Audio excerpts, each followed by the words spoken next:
Hey, good morning, YouTube. How's it going? Jeff Welsh here. Happy Wednesday to you.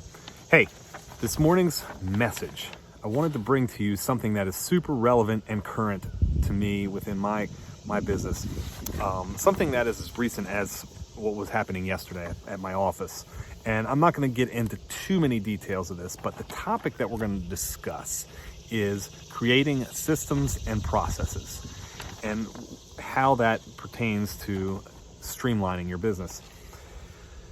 I was going over a service that we offer with several of my team members yesterday in a meeting, and I realized that we did not have a proper process in place for one of the services that we offer for our clients.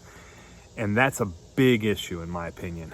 And it's because if there's one thing I've learned over the years in being in business, it's that for things to run smoothly, you must have systems and processes in place for all aspects of your company.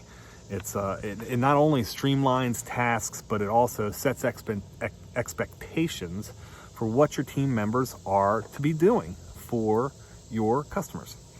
And at one time, I'm certain that we actually had a system and processes in place for this specific service.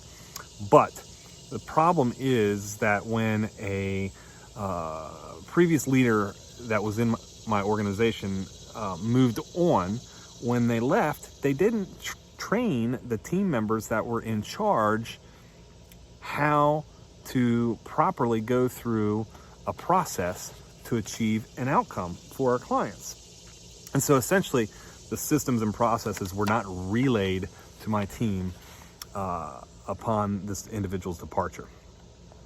And the problem with that was that over a series of months, I realized that my team was dealing with issues that they arose, and it was like they were drinking from a fire hose, which is not something anybody ever wants to do, especially within their job and organization.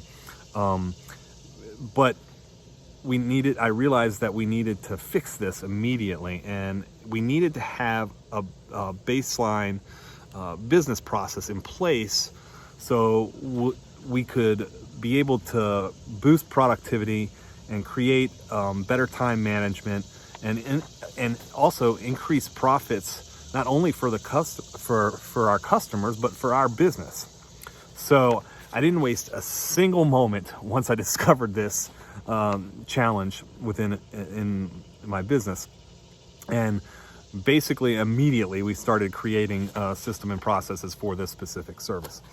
And I want to share with you some key points of what exactly we started to do immediately, so it would hopefully help you within your business, in your daily lives, to do something similar if you're having some challenges, within your operations. Basically, I'm just going to share the key steps that we started to create. I shared with them, and we are creating currently, because we're talking less than 24 hours since I discovered this.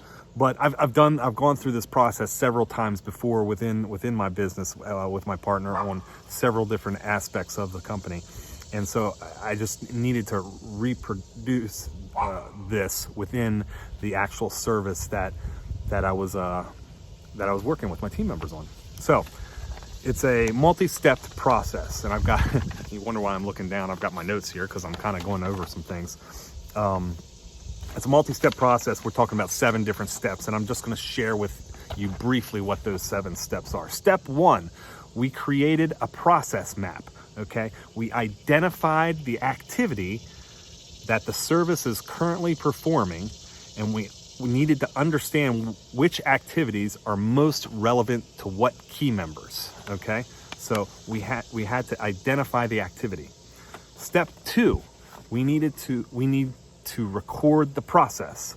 So we want to start recording the tasks involved with this service, and you can do that a couple of different ways. Some people like to use screen recording software That is definitely something you can do. If you have individuals within your organization that you trust and are good note takers, you can do that as well. They can go step by step and write down on a piece of paper, type it up in a Google Doc, whatever it may be. But you need to record the process that they're currently going through in this task within your organization.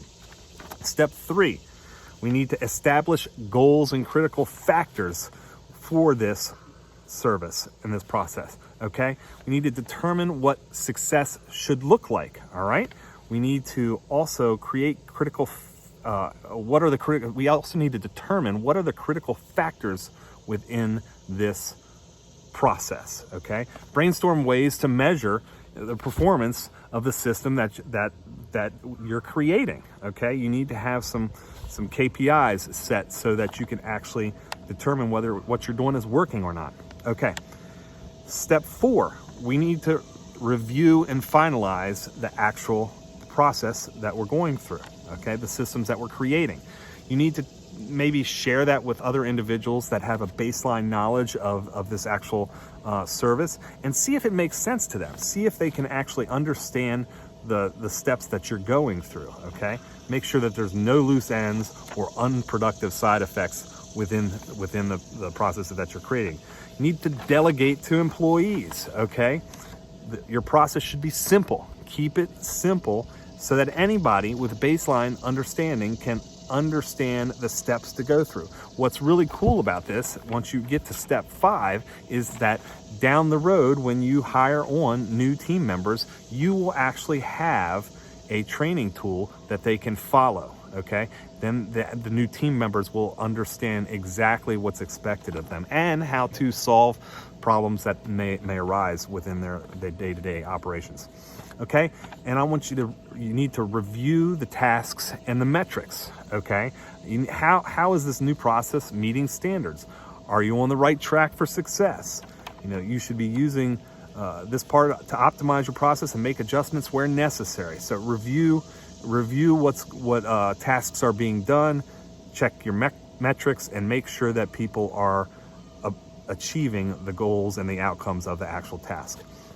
And then the final step, step 7, is a long-term step, and that's monitor the performance over time. Okay, you want to make sure that the processes and systems you put into place are actually working for you, achieving your goals, and if they're not, then you need to make minor adjustments and adjust accordingly so that you can then achieve the goals that you're setting out to do. So by setting these goals and processes, you're becoming a leader within your organization. Hey, there's Jillian. There's one of my 2 dogs. The other one's standing right in front of me. I'm hoping that they don't bark here real soon. You need to create systems and processes to become a leader. Okay, let me rephrase that. By creating systems and processes, you're becoming a leader, and anybody can do this. You don't need upper management to actually create these systems. I've had basic employees, basically take it upon themselves to do the same, to go through this and do this. And they've taken the initiative to do so. And by doing so, they're showing that they're becoming a leader within the organization. And those are the best team members around, because then they are showing that they care and they want to help the organization grow. And they're actually going to most likely become promoted down the road. So that's one of the awesome outcomes of this. So that essentially is it. I wanted to share with you something that was recent for me within my daily works. Something that you may not, as a new business owner and an entrepreneur, and have not done with whatever operations are going on within your organization on a day-to-day basis. I really hope that was helpful to you. If it was, give me a like. All right. Share the video, maybe type in the comments down below some input that you think might be helpful to not only myself, but maybe other people that see this video down the road. That would be awesome. So that's it, guys. Thanks a lot. I wanted to just share that recent little morning message with you, because I thought that it was something that even a experienced business person like myself goes through challenges like this one day in and day out of your operations. And these are the type of things that we need to do to grow. So thanks a lot, guys. I hope that was helpful, and have a good day. Take care.